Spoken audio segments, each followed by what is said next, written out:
ओम नमो भगवते वासुदेवाय। ओम नमो भगवते वासुदेवाय। ओम नमो भगवते वासुदेवाय। नारायणं नमस्कृत्यं नरं चैव नरोत्तमं देवीं सरस्वतीं व्यासं ततो जयमुदीरये। नष्टप्रायेषु अभद्रेषु नित्यं भागवत सेवया भगवती उत्तमा श्लोके भक्तिर्भवति नैष्टिकी। कृष्णाय वासुदेवाय देवकी नंदनाय च नंदगोपकुमाराय गोविंदाय नमो नमः। Hare Krishna. Reading from Shrimad Bhagavatam canto 1 chapter 10 text 25। Shrimad Bhagavatam के स्कंद 1 अध्याय 10 के 25वें श्लोक का हम लोग जो है आज श्रवण करेंगे और प्रभुपाद जी के तात्पर्य और अनुवाद के ऊपर जो है हम लोग चर्चा करेंगे आज। तो श्लोक है, यदा हि अधर्मेण तमोधियो नृपा जीवन्ति तत्र स हि सात्वतः किल धत्ते भगं सत्यमृतं दयां यशो भवाय रूपाणि ददद् युगे युगे। Translation and purport by his divine grace AC Bhaktivedanta Swami Srila Prabhupada की जय। Whenever there are kings and administrators and living like animal in the lowest mode of existence, the Lord in his transcendental form manifests his supreme power, the true positive, shows special mercy to faithful, performs wonderful activities, and manifests various transcendental forms as is necessary in different periods and ages. Purport: as mentioned above, the cosmic creation is the property of Supreme Lord. This is the basic philosophy of Ishopanishad. Everything is the property of Supreme Being. No one should encroach upon the property of Supreme Lord. One should accept only what is kindly awarded by Him. Therefore, the earth or any other planet or universe is absolute property of the Lord. The living beings are certainly His part and parcel or sons, and thus every one of them has a right to live at the mercy of the Lord, to execute His prescribed work. No one therefore can encroach upon the right of another individual man or animal without being so sanctioned by the Lord. The king or the administrator is the representative of the Lord to look after the management of Lord's will. He must therefore be recognized person like Maharaj Yudhishthir or Parikshit. Such kings have full responsibility and knowledge from authorities about the administration of the world. But at times, due to the influence of the ignorance mode of material nature, the lowest of the main material mode, kings and administrators come into power without knowledge and responsibility, and such foolish administrators live like animals for the sake of their own personal interest. The result is that the whole atmosphere becomes encouraged, surcharged with anarchy and vicious element, nepotism, bribery, cheating, aggression, and therefore famine, epidemic, wars, and similar other disturbing features become prominent in human society. And the devotees of the Lord or the faithful are persecuted by all means. All these symptoms indicate the times of incarnation of the Lord to re-establish the principles of religion and to vanquish the maladministrator. This is also confirmed in Bhagavad Gita. ॐ अज्ञानतिमिरन्धस्य ज्ञानाञ्जनशलाकय चक्षुरुन्मीलितं येन तस्मै श्रीगुरुवे नमः। नमः ॐ विष्णुपादाय कृष्णपृष्ठाय भूतले श्रीमते भक्तिवेदान्त स्वामिनिति नामिने। नमस्ते सारस्वते देवे गौरवाणी प्रचारिणे निर्विशेष शून्यवादी पाश्चात्य देशतारिणे। जय श्री कृष्ण। वाञ्छाकल्पतरुभ्यश्च कृपा सिन्धुभ्य एव च पतितानां पावनेभ्यो वैष्णवेभ्यो नमो नमः। जय श्री कृष्ण चैतन्य प्रभु नित्यानंद श्री अद्वैत गदाधार श्रीवासादि गौर भक्तवृंद। हरे कृष्णा कृष्ण कृष्ण हरे हरे, हरे राम राम राम हरे हरे। हरे कृष्णा। आज हम लोग जो है इस भागवतम के श्लोक पे चर्चा करेंगे कि भगवान अवतार कब लेते हैं। हाँ, और भगवान के अवतार का पर्पस क्या होता है, तो उसमें से एक पर्पस दिया गया है। जब बताते हैं यदा ही अधर्मेण तमोधियो निपा, जब जो राजा लोग होते हैं उनकी बुद्धि तमोगुण से आवृत हो जाती है, वो तमोगुण से ढक जाते हैं, उस समय भगवान जो है अवतार लेते हैं और ऐसे लोगों का जो है नाश करते हैं। और यहाँ देखिए इस श्लोक में स्टार्टिंग जो है यदा से किया गया है और लास्ट में जो है बताते हैं भगवान दधद युगे युगे, युगे युगे आते हैं। और भगवद गीता में भी एक श्लोक है जिसमें भगवान बताते हैं कि यदा यदा ही धर्मस्य ग्लानिर्भवति भारत अभ्युत्थानम अधर्मस्य तदात्मानं सृजाम्यहम्। जब जब धर्म जो है कमजोर होता है और अधर्म बढ़ता है, हाँ, तो तब तब भगवान जो है अपने अलग अलग रूपों में आते हैं।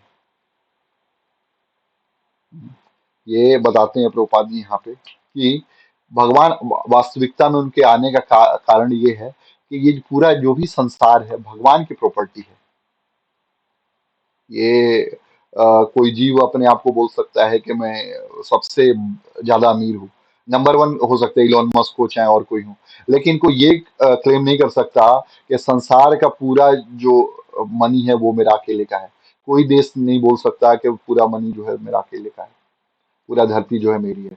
लेकिन भगवान जो है, हाँ, वो जो पृथ्वीपति है, वो वास्तविकता में जो है भूदेवी है, उनके पति हैं भगवान। और जितने भी संसाधन है, जितने भी धन धान्य है, वो सब जो है भगवान के ही सेवक हैं और भगवान की ही प्रॉपर्टी है। और शास्त्रों में बताते हैं लक्ष्मी सहस्त्र शत संभ्रम सेव्य मानम गोविंदम आदि पुरुषम तमहम भजामि। लाखों लाखों लाखों लाखों लक्ष्मी सहस्त्र शत, लाखों लाख लक्ष्मियां जो है भगवान के घर में झाड़ू पोछा करती हैं, लक्ष्मी माता। और ये भगवान की एक कृपा कटाक्ष के लिए जो है वो प्रयासरत रहती है, कब हम यहाँ पोछा लगा रहे, कब भगवान हमको देखे। वृंदावन में जब भगवान थे तो उनको लीला करने के लिए कोई जरूरत नहीं पड़ती थी। शास्त्रों में वर्णन आता है कि गोपियां जो हैं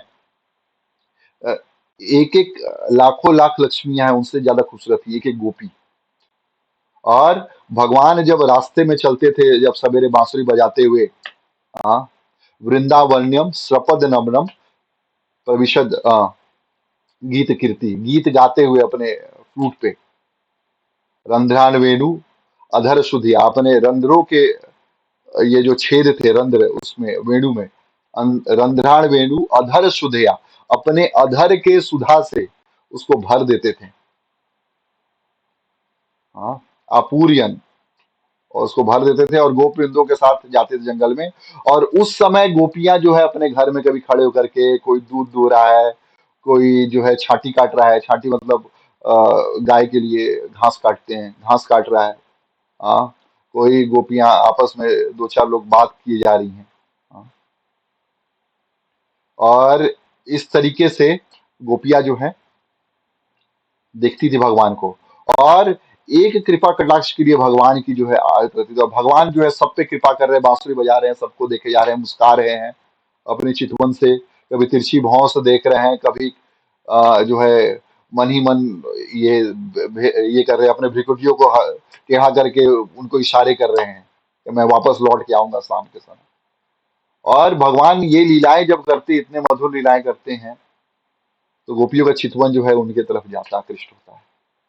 वैसे ही भगवान धराधाम पे आते हैं, ये धर्म का स्थापना के लिए आते हैं, लेकिन उसके साथ ही साथ जो है भगवान भक्तों के साथ अपना प्रेम का आदान प्रदान भी करते हैं। तो ये उद्देश्य है भगवान के आने का, संभवामि युगे युगे, तब भगवान आते हैं। लेकिन प्रभुपाद जी उसके साथ ही साथ प्रभुपाद जी यहाँ पे और भी बताते हैं कि एक राजा को कैसा होना चाहिए। हाँ, ये नहीं कि भाई भतीजावाद है, नेपोटिज्म के प्रभुपाद जी यहाँ चर्चा करते हैं कि नेपोटिज्म जब बढ़ता है संसार में, कम्युनिज्म जब बढ़ता है, जितने भी इज्म है, कैपिटलिज्म जब बढ़ता है बहुत ज्यादा, हाँ, ये सब चीजें जब बढ़ने लगती हैं तो उसके साथ फेमाइन जो है बाढ़ आने लगती है। सारी जो प्राकृतिक आपदाएं हैं, बाढ़ हो गया, सूखा हो गया, अ, कीट पतंगे जो है फसलों को नुकसान पहुंचाते हैं, ये सब होता है। कब? जब राजा जो है धर्म के पथ पर नहीं चलता, वो तमोधिया हो जाता है, उसकी जो बुद्धि है तमोगुण में चली जाती है, रजोगुण और तमोगुण में चली जाती है। उस समय भगवान जो है अवतार लेते हैं और धर्म की स्थापना अपने भक्तों के द्वारा करवाते हैं। जैसे महाभारत के समय आप देखेंगे 5,000 साल पहले युधिष्ठिर महाराज को उन्होंने राजा बनाया, क्योंकि महाराज युधिष्ठिर जो है धर्म के अनुसार आचरण करते थे। तो इस तरीके से हम लोग देख सकते हैं। और उसके साथ ही साथ प्रभुपाद जी ये भी बताते हैं कि ये राजा लोग जो थे धर्म के अनुसार आचरण करते थे, भगवान का बात मानते थे। तो धार्मिक व्यक्ति कौन है? धार्मिक व्यक्ति मानेंगे, आध्यात्मिक व्यक्ति मानेंगे, उसको मानेंगे। और आस्तिक व्यक्ति उसको मानेंगे जो शास्त्रों में जिसका विश्वास हो, भगवान की बातों में जिसका विश्वास हो। भागवतम भगवान बता रहे हैं कि कैसे शासन करना है। और इसका बहुत सुंदर उदाहरण जो है पृथु महाराज के जीवन से हम लोग देख सकते हैं कि पृथु महाराज कैसे शासन करते थे। हाँ, कि उनके राज्य में कोई भी पशु पक्षी जो है वो कभी भी भूखे नहीं रहते थे। हमेशा उनको अन्न धन हमेशा मिलेगा, कभी उनको कोई कमी नहीं होती थी। हाँ, और एक उसके बाद क्या, प्रजा जब पृथु महाराज के पास आई कि हे पृथु महाराज, आप देखिए कि हम तो सारा कर्म कर रहे हैं, हम्म, सब यज्ञ विधान सब कर रहे हैं, लेकिन हमको जो है हम हल चला रहे हैं, पानी डाल रहे हैं, बीज रोप रहे हैं, लेकिन हमको पृथ्वी नहीं दे रही है, कोई अन्न नहीं दे रही है। तो भगवान पृथ्वी बहुत कुपित हुए पृथ्वी पे। और तब उन्होंने पृथ्वी माता को चेस्टाइज किया, उनको डांटा कि आप क्यों नहीं दे रही हैं। तब पृथ्वी माता ने जो है बोला कि हम देने के लिए तैयार हैं, आप जो है हमारा दोहन कीजिए। और फिर पृथ्वी महाराज ने, धरती माता गाय बनी और पृथ्वी महाराज बछड़े बन करके मनुष्य जाति के लिए जो है उन्होंने ये किया, पूरा फसल जो होता है। और उसके साथ ही साथ पेड़ पौधे, अलग अलग तरह की जड़ी बूटियां, अलग अलग तरह के बीज धरती माता से आए। तो इस तरीके से हम लोग देखते हैं कि जब भगवान आते हैं धराधाम पे तो धर्म के अनुसार आचरण करते हैं, तो हम उसके साथ ही साथ क्या होता है, भक्तों को भी कृपा होती है और मानव समाज का भी विकास होता है। क्योंकि उसके पहले पृथु महाराज के पहले देखेंगे आप भागवत जब पढ़ेंगे तो उसमें पाएंगे कि उनके पिता जो वेन थे बहुत ही क्रूर राजा थे और बहुत ही अधर्मी राजा थे। भगवान को नहीं मानते थे, ऋषि मुनियों को बोल बोल दिया उन्होंने कि हे ऋषि मुनि, आप जो है भगवान की क्यों पूजा कर रहे हो, आपको मेरी पूजा करनी चाहिए, मैं नरदेव हूँ। शास्त्रों में लिखा हुआ है कि राजा जो है देवता का रिप्रेजेंटेटिव है। तो आप देवता रिप्रेजेंटेटिव मत मानिए, देवता ही मानिए, आप भगवान मान के कीजिए। और ऋषि लोग हैं कुपित हो गए और उन्होंने एक हुंकार कर दी, हुंकार से जो है वेन जो है उनका प्राण पखेरु उनके उड़ गए। इसीलिए कभी भी हमको वैष्णव का जो है सम्मान करना चाहिए, भक्तों का सम्मान करना चाहिए, ब्राह्मणों का सम्मान करना चाहिए, अपने गुरुजनों का, अपने श्रेष्ठ जनों का। और उनका बात मानते हुए हमको जो है कार्य करना चाहिए, उनकी बातों को मानते हुए। तो प्रभुपाद जी यहाँ पे अधर्म के बारे में बताते हैं और भगवान की शिक्षाओं के बारे में बताते हैं। एक बहुत सुंदर कथा आती है, पुराणों में भी है कि, हरे कृष्ण, हाँ, तो एक कथा आती है पुराणों में भी है, महाराज शिवी की। आप, जब शिवी ने 48 दिन का फास्ट किया था, वो भूखे थे, और जब उनको व्रत तोड़ना था तो उस समय जो भोजन रखा था, वो भोजन लेने के लिए जो है वहां से एक ब्राह्मण आया और उनको उन्होंने भोजन दे दिया। फिर उसके बाद जो है एक निषाद कुमुंदी का बहेलिया आया, उसको उन्होंने जो है पानी पिलाया। उसके बाद उसी तरीके से वो जो है कुछ ना कुछ अपना देते रहे। लास्ट में थोड़ा बहुत पानी का, पानी की ये बच गई थी और वो करना था, फिर वो भी जो है उनको जाता चला गया। और कुछ समय के बाद जो है वहां पे पक्षी आया, एक बाज और एक कबूतर आए। लास्ट में एक बाज और कबूतर आए और दोनों आपस में लड़ रहे थे, और कबूतर ने महाराज शिवी का जो है उनके चरणों को पकड़ा और बोला कि महाराज आप मेरी रक्षा कीजिए। और बाज ने बोला कि आप देखिए महाराज, ये मेरा भोजन है, मैं किस तरीके से जो अपने भोजन को छोड़ दूं, आप कुछ कीजिए। तो शिव महाराज ने अपने बोला कि ठीक है, तुम क्या चाहते हो? तो बोला मांस चाहिए। तो बाज ने बोला ठीक है, मैं तुमको अपने शरीर का मांस देता हूँ कबूतर के वजन के बराबर। और वो अपना मांस काट काट के तौलने लगे, लेकिन कबूतर का वजन बढ़ता ही जाए। फिर उसके बाद अपने स्वयं ही बैठ गए, और जैसे ही बैठे तो बाज और कबूतर जो है सूर्यदेव और चंद्रमा देव के रूप में परिवर्तित हुए, और उन्होंने आशीर्वाद दिया कि हे महाराज, आपका जो कुल है वो धन्य है, और आप भी धन्य हैं। और ऐसे महाराज हुए शिवी। धर्म का आचरण उन्होंने, अपनी मृत्यु आ गई लेकिन धर्म का आचरण जो है वो उन्होंने नहीं छोड़ा। तो इस तरह के राजाओं से हमको सीखना चाहिए।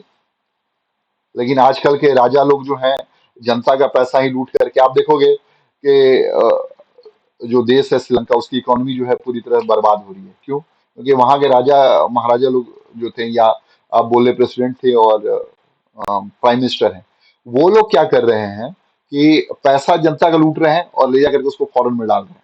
और यहाँ पे जो है भुखमरी बढ़ जा रही है, 200-300 रुपए लीटर दूध हो गया है, जो यहाँ पे आपको 40-45-50 रुपए में आराम से मिल सकता है भारत में।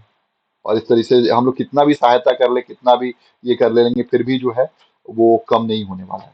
इसीलिए हमको धर्म का आचरण करना ही चाहिए।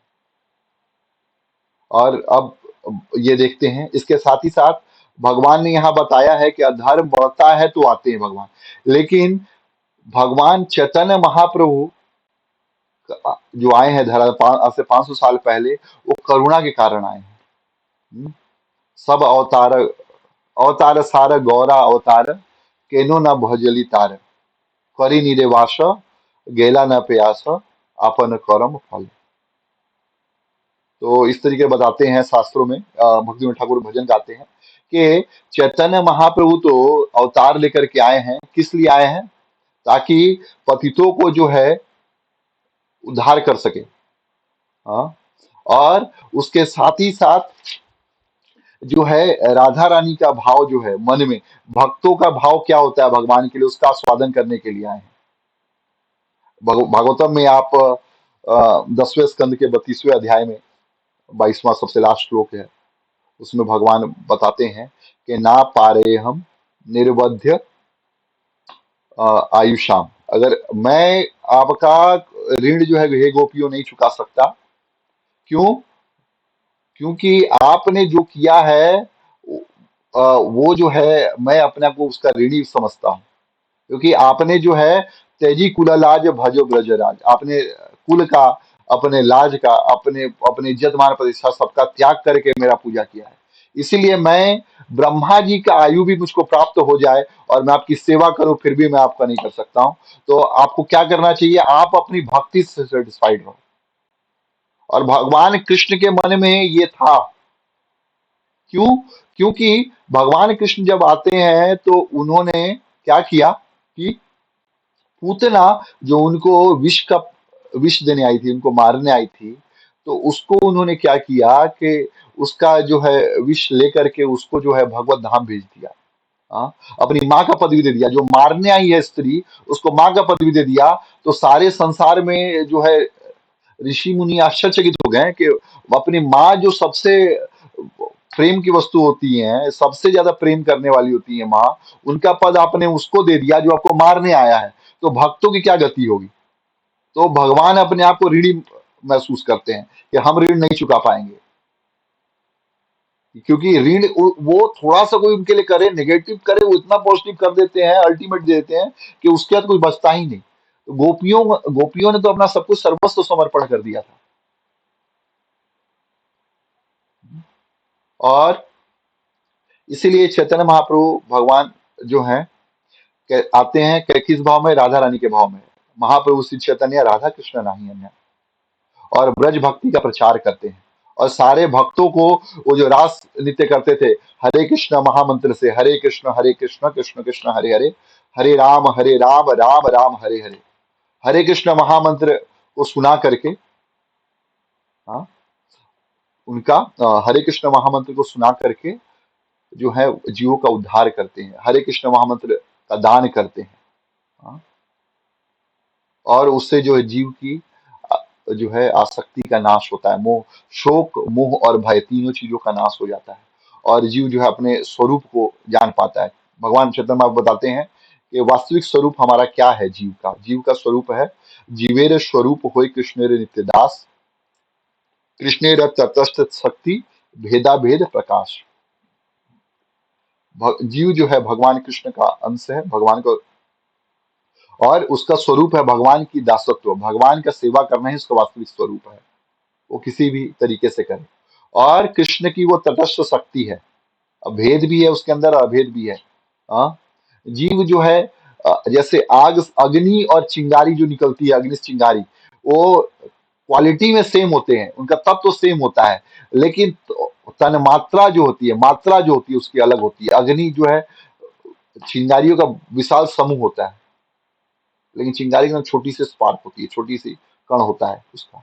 उस तरह से जीव जो है भगवान का ही अंश है। मामे वंश जीव लोके जीव भूत सनातन, और सनातन काल के लिए है, ऐसा नहीं है जीव जो है अंश जो है अभी के लिए है, वो जीव जो है सनातन काल के लिए अंश रहता है भगवान का।